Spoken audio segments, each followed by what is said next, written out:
Hello my friends, and welcome to my video dedicated to some of the most interesting commemorative ancient Greek and Roman coins out there.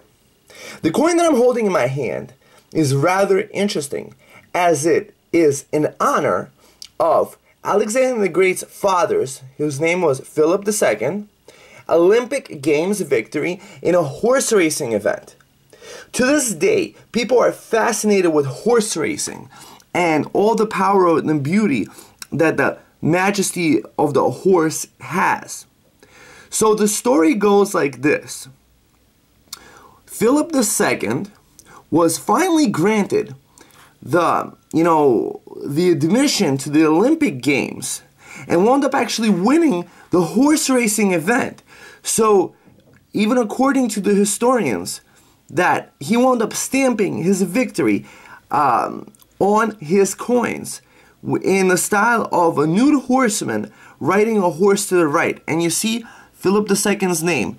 It says in Greek Philippoi, which is Philip's name. So this coin is a little bit after, so we're talking about 350s BC to around 336 BC when his son Alexander the Great came into power. So what most people don't know about these types of coins is what are the rare types? What I'm going to tell you is a little secret that is going to help you find some of the most rarest examples. Like here, for example, I have a left-facing head of Apollo. The left-facing head of Apollo of Philip II's, bronzes, is a lot more rare, is pretty much rarer than the right-facing head. So when you have a left-facing head, and also on this example, it's a right-facing horseman, and when you have a left-facing head and a left-facing horseman, that is the rarest of them all. So this might be a tip that you might want to watch out for when you're collecting this type, and what most people don't notice, that this facing of the head. It also goes for some Roman coin types also, where the facing of the head might be also a rarer example than the right facing head.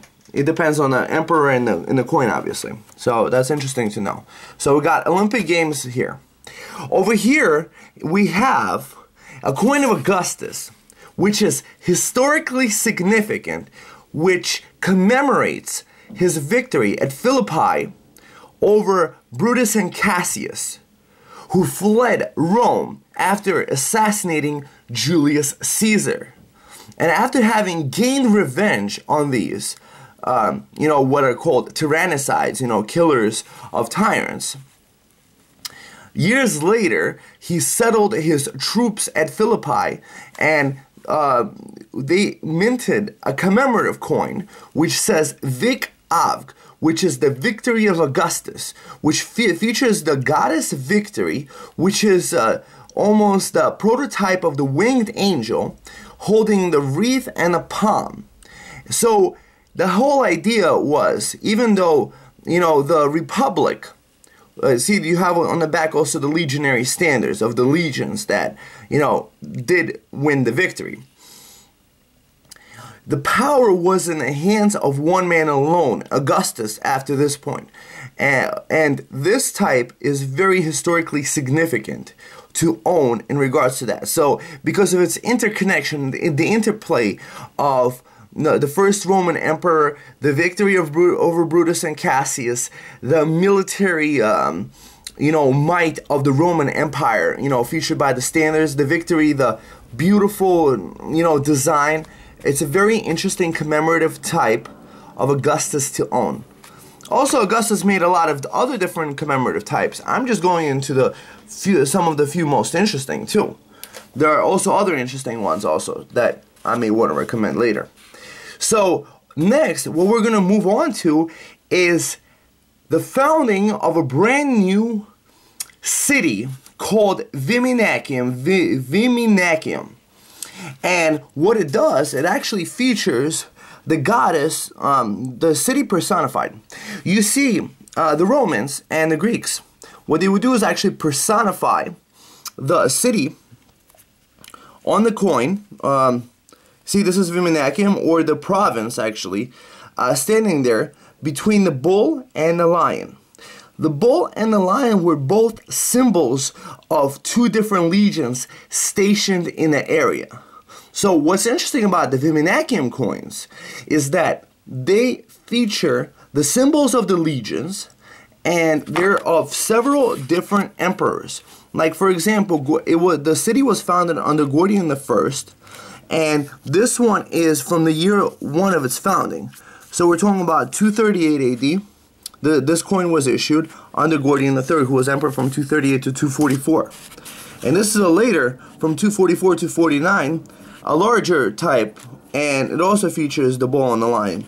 You see, it says PMS Col Vim. Vim is shortened for Viminacium, and the year of the founding of the city.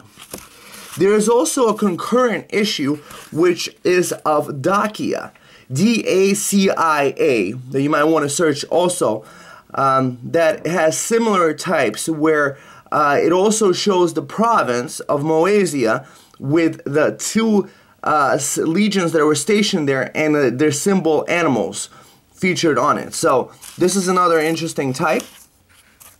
So Viminacium. And next, last but not least, we have coins of Constantine the Great. This coin, alright, so here's the story. Constantine the Great founds a brand new capital called Constantinople, named after himself.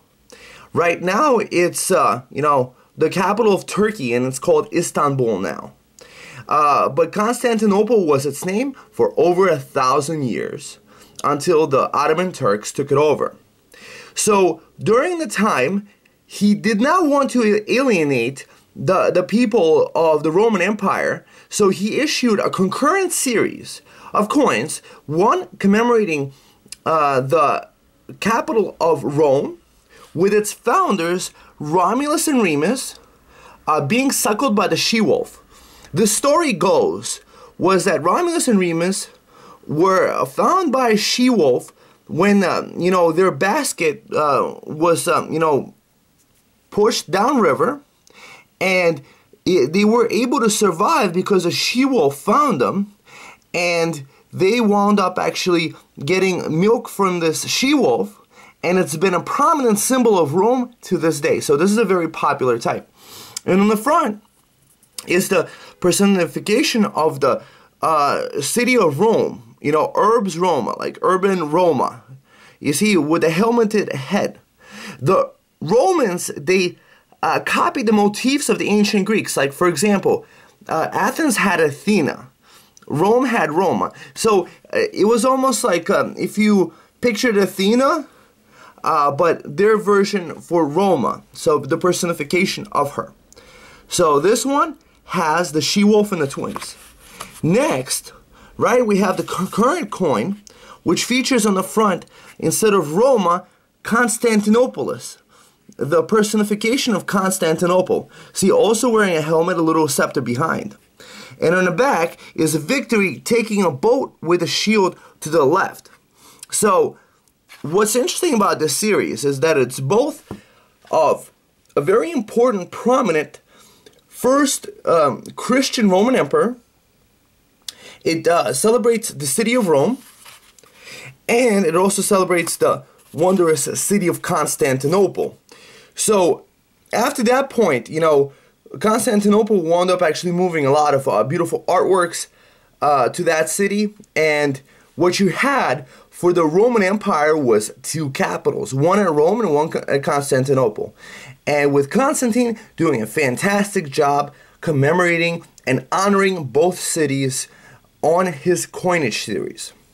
So this has been in regards to the most interesting commemorative coin types to collect. I have a lot more articles on my website.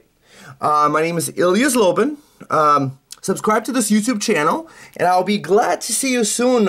Feel free to send me any questions, and I'd love to share more information about this fascinating historical topic of collecting ancient Greek and Roman coins. See you soon. Bye-bye.